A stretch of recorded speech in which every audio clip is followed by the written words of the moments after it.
Bienvenidas, bienvenidos a una emisión más de Cultura al Derecho. Mi nombre es Diego Guerrero y el día de hoy tenemos como invitado al maestro Israel Sandoval, con quien vamos a platicar de una película polémica, pero muy interesante y que nos da un pasaje sobre un aspecto importante o durante un momento de la vida histórica de nuestro país, que es esta película del baile de los 41. Platícanos a grosso modo sobre esta película y por qué decidiste hablar de la misma, Israel. Muchas gracias, Diego, por la invitación. Fíjate que además de ser abogado, soy historiador y me encanta el periodo del Porfiriato.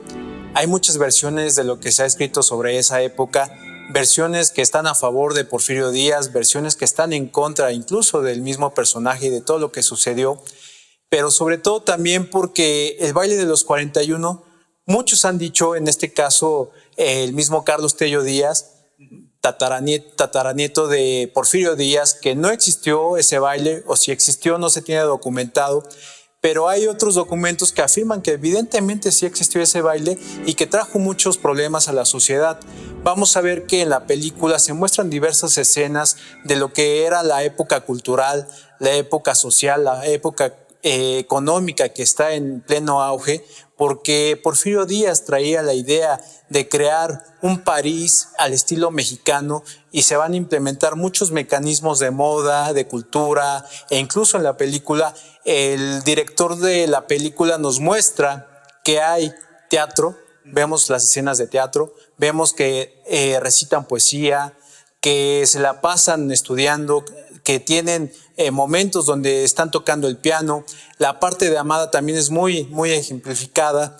Vemos a Amada que aprende a tocar el piano como una costumbre que están aprendiendo las damas de la sociedad de la alta alcurnia, que están aprendiendo los usos y costumbres de París y que quieren que el Porfiriato se caracterice por ese tema, por ser un país en desarrollo, por ser un país avanzado, por ser un estado acorde a lo que es Europa.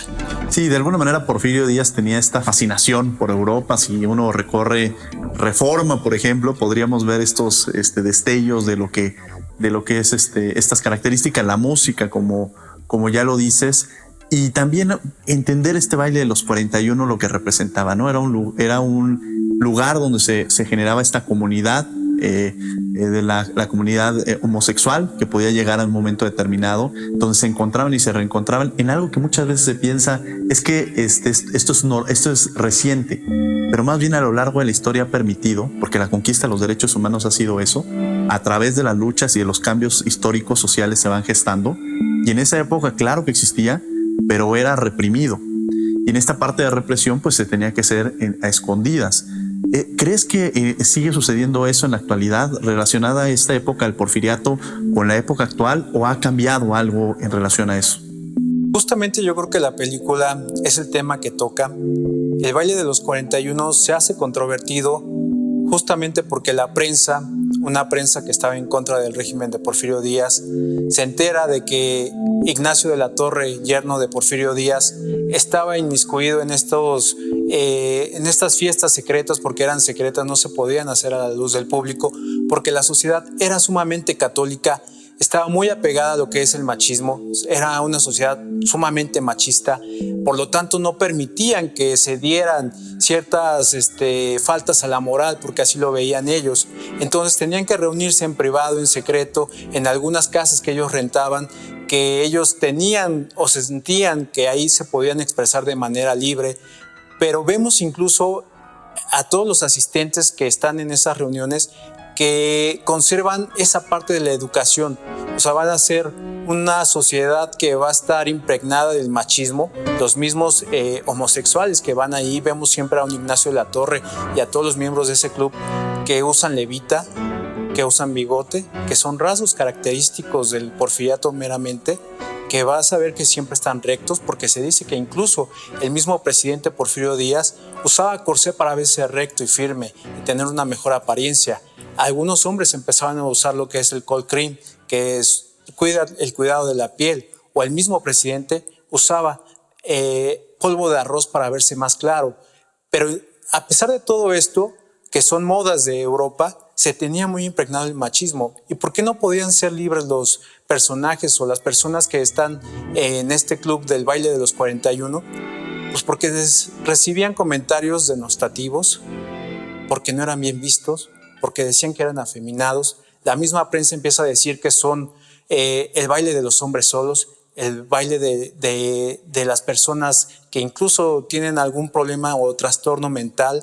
Entonces yo creo que seguimos siendo una sociedad machista, pero gracias a que este baile sale a la luz pública, se conquistan los derechos, se empiezan a hablar de distintos temas, de la diversidad sexual, del sexo mismo, e incluso para la época ya son conocidos los juicios de Oscar Wilde que se estaban ventilando en Inglaterra.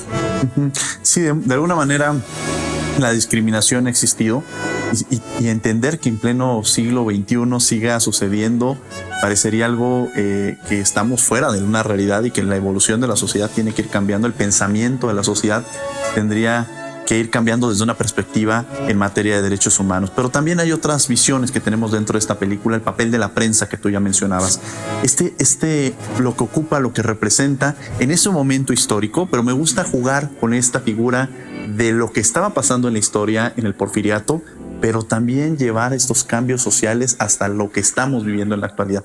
La prensa del porfiriato y la prensa en la actualidad, ¿cómo la podríamos entender, Israel? Fíjate que es muy interesante. Justamente cuando está gobernando Porfirio Díaz, tenemos la Constitución del 57, una constitución que no va a ser muy querida por los intelectuales, por los científicos.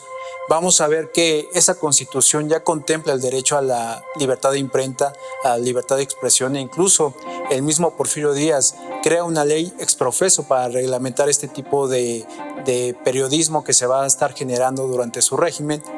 Pero además Porfirio Díaz no estaba abierta a esa libertad de pensamiento.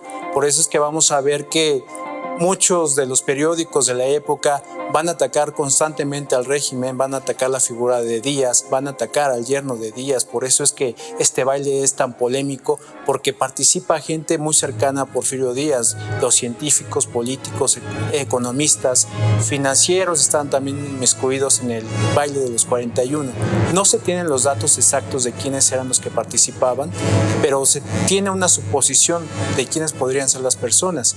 Pero incluso, regresando al tema de la prensa en específico, Porfirio Díaz callaba a muchos que estaban opinando en contra de ellos. Es decir, los mandaba a la cárcel de Belén, que era muy famosa en la época. ¿Para qué? Para que ahí fueran encarcelados, fueran detenidos, fueran callados. Pero incluso el hijo del Ahuizote, que va a ser un periódico muy novedoso y muy duro con el régimen, va a sobrevivir al régimen y va a estar atacando constantemente con caricaturas sarcásticas, porque así es como se maneja. ¿Por qué caricaturas, Diego? Porque la población, el 90% de la población era analfabeta, y la manera de poder allegarse a la sociedad o al grueso de la sociedad era a través de caricaturas. Interesante entender esta parte de cómo va surgiendo utilizar otras herramientas como son las propias caricaturas, y también la figura del periodista.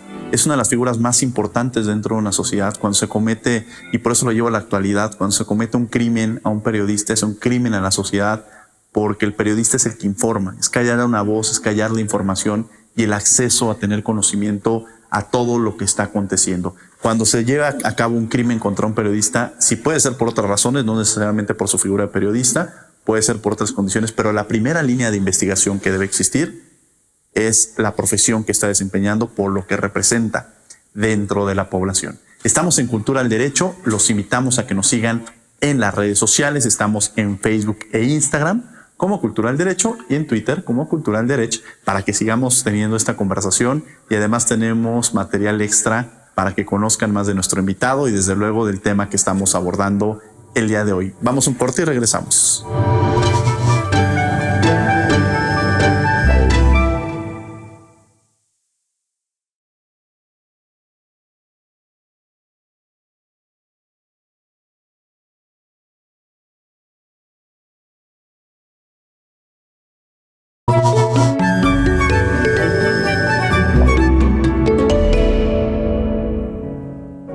Estamos de regreso en Cultura del Derecho. Tenemos como invitado al maestro Israel Sandoval hablando sobre una película que nos hace referencia sobre un momento histórico de nuestro país, como es el baile de los 41. Y bueno, entrando a esta película, entrando a este contexto histórico, veníamos entendiendo el papel de la prensa, el papel de Porfirio Díaz en entenderlo. Tú lo decías al inicio, a veces en la historia hemos generado héroes y villanos, ¿no? Y de pronto pudiéramos ver que pensamos en un Benito Juárez y lo vemos como el héroe, pensamos en un Maximiliano y lo vemos como el villano, pensamos en un Porfirio Díaz y lo vemos en ocasiones como un villano cuando son seres humanos, gobernantes que hacen cosas buenas y malas. ¿Tú cómo ves a Porfirio Díaz? Fíjate que es una pregunta sumamente complicada. Trataré de ser muy objetivo, Diego, porque yo soy verdadero apasionado del porfiriato, pero creo que tuvo cosas buenas, pero también tuvo cosas muy malas. Es innegable decirlo eso. ¿Qué cosas buenas trajo? Trajo paz. Sin la paz que hubiera traído Porfirio Díaz, no se hubiera consolidado lo que había hecho Benito Juárez. Todas las grandes reformas de laicidad, ley y iglesias, que se ven impregnadas justamente ahí en la Constitución del 57, no hubieran tenido la relevancia sin el apoyo o la paz porfiriana que trajo el general Porfirio Díaz. ¿Qué cosas malas podríamos tener de esa época? Pues el constante daño que se les causaba a los grupos indígenas. Dañó mucho a los yaquis y a los mayas. Vemos las haciendas enequeneras y ahí estaba el grueso de la población trabajando en tiendas de raya, pagando siempre intereses sobre intereses, manteniendo a una familia pues como esclavos. Pero Porfirio Díaz trajo cosas importantes, trajo embellecimiento a la ciudad. Conservamos grandes cosas del porfiriato, el Palacio de Bellas Artes, el Palacio de Correo Postal, el Monumento a la Revolución. Conservamos incluso casas que se pueden encontrar en la Colonia Condesa.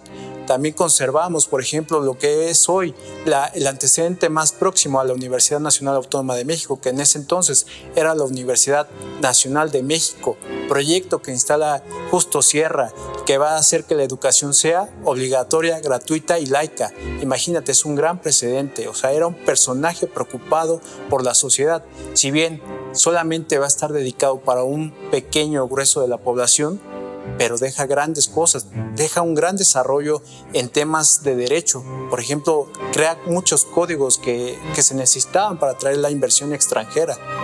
Platícanos más sobre esa parte, el contexto jurídico de la época y sobre todo estas aportaciones jurídicas que surgen en este porfiriato.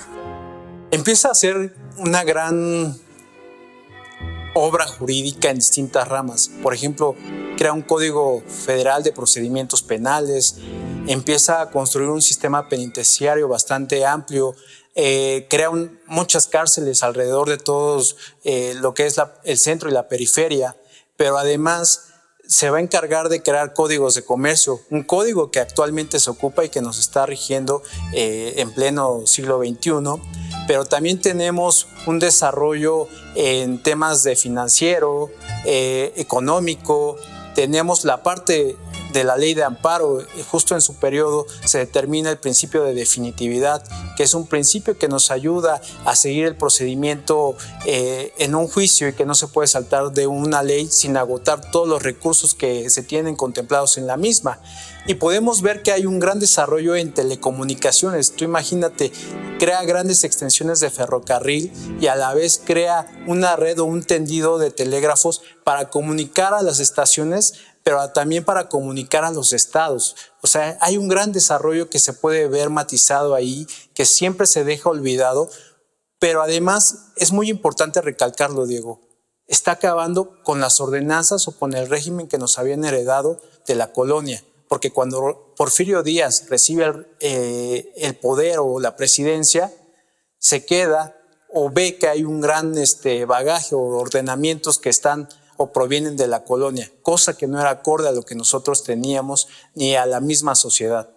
Claro, estos reflejos que dejan de algún momento determinado, pensar por ejemplo en Napoleón, pues nos podríamos verlo, algunos lo reconocen, otros no, pero deja una obra como el Código Civil napoleónico, ¿no? Y también esta figura de Porfirio Díaz, que a veces nos encasillamos de esta parte de la no reelección o de esta imposición que tenía este dictador, cuando dejamos de lado es toda esta estructura, todas esas instituciones de alguna manera que deja plasmadas en lo que representa el contexto cultural. Más allá del contexto cultural me gustaría, porque además esa era una parte que le inquietaba y que le importaba a Porfirio Díaz, ¿no, Israel? Yo creo que es donde más le da desarrollo Porfirio Díaz. ¿Por qué, Diego? Vamos a ver que se van a tener grandes almacenes de moda, provenientes evidentemente de Francia, de Inglaterra, de Holanda. Vamos a ver que todos estos van a estar establecidos en grandes centros comerciales. Se van a tener incluso propaganda con palabras en francés para hacerlo más chic, para parecer que estamos en Francia, para parecer que estamos en París. Se va a hacer un gran desarrollo en las obras de teatro. La película justo del Baile de los 41 lo vemos reflejado. Las mujeres van a aprender a tocar el piano, van a tener tertulias, van a tomar el té, van a usar frufrus o van a usar sombreros de copa, van a aprender las familias adineradas van a aprender el francés, ya sea en los colegios que se están estableciendo en México o los que pueden y tienen la oportunidad de ir a estudiarlo al mismo París o Francia. O sea, vamos a ver que hay incluso viajes en globo aerostático, que tenemos paseos en bicicleta, vamos a ver un gran desarrollo, obras literarias que incluso se van a empezar a traducir del francés al español. Todo ese contexto va a marcar mucho el porfiriato. ¿Qué te puedo decir de las farmacias que se van a instalar, de las chocolaterías que se van a tener aquí en México con un toque sumamente francés o parisino? Todo eso lo vamos a ver en un México que podría ser que está olvidado, pero la Ciudad de México está creciendo y está creciendo con un gran embellecimiento de la ciudad. Este embellecimiento que sí, efectivamente, recordamos y vemos las imágenes del porfiriato, también en los alrededores o en otros estados de la República, como tú ya lo mencionas, se venían gestando diversos movimientos como la huelga de Cananea o otro tipo de cuestiones que referían esta violencia o que levantaban también parte de un grupo, un sector de la sociedad que no estaba percibiendo, no estaba recibiendo estos derechos. Vamos a seguir platicando sobre este tema. Vamos a un corte y regresamos a Cultura del Derecho. No te vayas.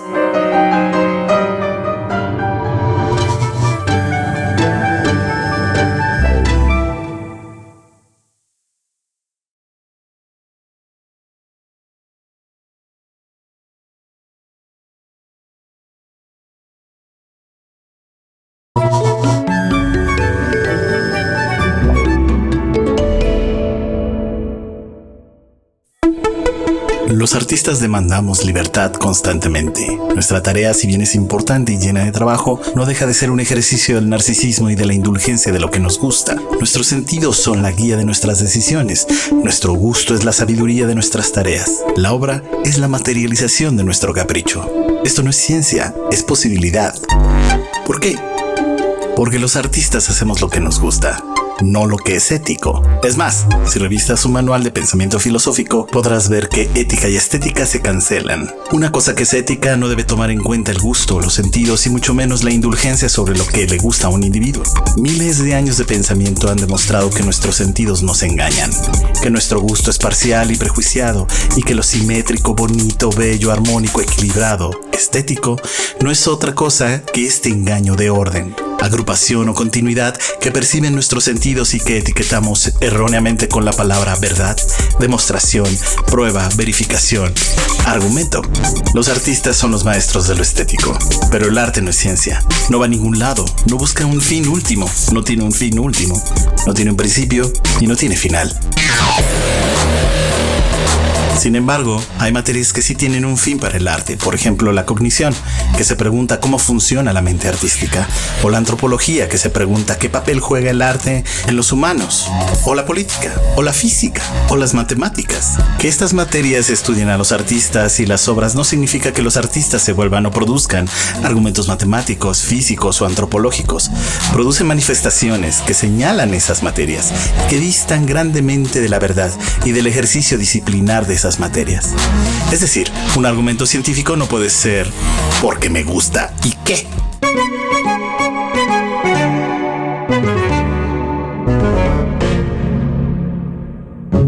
Esta fue La Voz del Alebrije. Estamos de regreso en Cultural Derecho platicando con el maestro Israel Sandoval sobre una película maravillosa, pero que también nos refleja un aspecto importante de la vida histórica de nuestro país, específicamente del Porfiriato, el baile de los 41.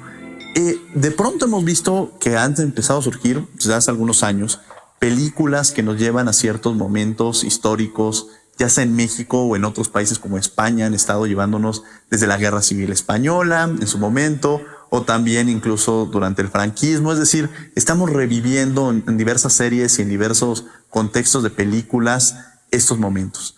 En la actualidad, ¿por qué crees que es importante este tipo de películas? ¿O por qué crees que se están desarrollando en ese sentido?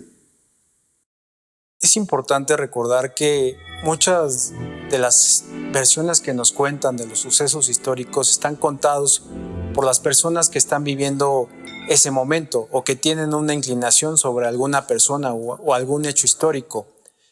¿Por qué la importancia de rehacer otra vez estas películas de época? Porque nos permite reflexionar sobre los temas, nos permite pensar si estábamos en lo correcto, si hemos avanzado o si seguimos estancados. Creo que el baile de los 41 nos hace pensar que la comunidad LGBTIQ empezó a salir a la luz pública, pero empezó a conquistar esos derechos que bien ya mencionabas, Diego. ¿Por qué? Porque empiezan a tener voz pública que les va a costar mucho trabajo. ¿Por qué? Porque van a recibir comentarios negativos o en contra, o van a recibir sanciones penales, ¿no? Muchos de ellos van a terminar incluso en la famosa cárcel de Belén, donde había un apartado justamente que estaba destinado con la letra J, donde se metían a todas las personas homosexuales y donde pues prácticamente podían vivir toda su vida o terminarla ahí. Aquellos que tenían la posibilidad de salir de la cárcel, pues se iban a otro estado y empezaban a hacer su vida, pero gracias al apoyo que tenían o la cercanía que tenían con el régimen. Pensar en este momento nos permite ver que la comunidad LGBTIQ, como dice Carlos Monsiváis, tenía derechos negados, derechos que no se les reconocían. ¿Y por qué? Porque eran en contra de las buenas costumbres, porque estaban en contra de lo que era la religión, porque la religión va a ser o va a retomar su papel de normar toda la vida cultural y social del momento. Pero es momento quizá de que esta película se piense y veamos si las actitudes que se están reflejando en esa época han cambiado. Creo que sí han cambiado en algún sentido. ¿Por qué? Porque ha permitido que avancemos, que repensemos en los derechos y que tienen los mismos derechos que todos. No hay que darle un comentario denostativo ni ningún ataque que dañe su esfera de derechos este tipo de personas en específico de la comunidad LGBTIQ. Sí, efectivamente entender toda esta parte y bien se dice que quien no conoce su historia está obligado a repetirla, y por eso la importancia de la historia, el papel que juegan los historiadores en un momento determinado en una sociedad para encontrar y saber los orígenes, que creo que eso es algo fundamental en este sentido de pertenencia y de identidad, ¿no? Entonces, estar recordándolo, estar reviviéndolo con las diversas herramientas que se puedan tener referente al tema. ¿Qué reflexiones nos deja esta película, Israel? Nos deja muchas reflexiones. Creo que hay que romper con algunos estigmas. Por ejemplo, la época del Porfiriato, y lo representa mucho Amada, que estaba destinada a tener una vida privada, que estaba destinada a hacer las cuestiones de la casa. En cuanto al tema de la homosexualidad, pues estaba mal vista. E incluso hay un libro específico de Salvador Novo que se llama La Estatua de Sal, que nos relata todo lo que tiene que pasar un homosexual en ese periodo, porque él vive a finales de la Revolución y se va a encargar de relatar todo lo que le sucede, cómo se desarrolla y qué derechos tenía él aplastados o oprimidos, porque no es lo mismo desarrollarse en su comunidad que fuera de ella, porque recibe daños hacia su esfera personal. Entonces, este tipo de películas nos permite pensar otra vez en ver que estamos mal e incluso en legislar o seguir dándole una mayor protección a la comunidad. Yo creo que es importante que salgamos de los estándares o de lo que ellos marcaban, que estaba como bien visto, para darles mayor objetividad. Maestro, un placer tenerte el día de hoy aquí y sobre todo a título personal como amigo que has estado con nosotros en Cultura del Derecho. Muchísimas gracias, Diego. Mucho éxito. Gracias y gracias a ustedes por acompañarnos en una emisión más de Cultura del Derecho. Los invitamos a que nos sigan en las redes sociales. Estamos en Facebook e Instagram como Cultura del Derecho y en Twitter como Cultura del Derecho. Nos vemos la próxima semana. Un abrazo grande.